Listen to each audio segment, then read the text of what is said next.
Hi అండి. మనిషి ఆనందంగా ఉండడానికి 4 హార్మోన్స్ చెప్పుకుంటున్నాం కదండీ! దానిలో ఈరోజు సెకండ్‌ది డోపామిన్.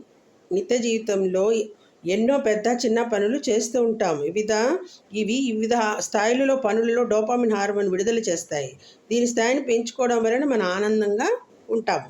భర్తను విమర్శించకుండా ఎందుకు అని ప్రశ్నించి, అర్థం చేసుకొని, పొగడడం, ఇంట్లో చేసిన వంటను మెచ్చుకోవడం వలన మీ ఆవిడలో డోపామిన్ స్థాయిని మీరు పెంచగలరు. అంటే భార్యాభర్తలు ఒకరినొకరు మెచ్చుకోకుండా ఈ డోపామిన్ స్థాయి పెరుగుతుంది. ఆఫీసులో మీ పని పెంచుకుంటే మీ డోపామిన్ స్థాయి పెరుగుతుంది.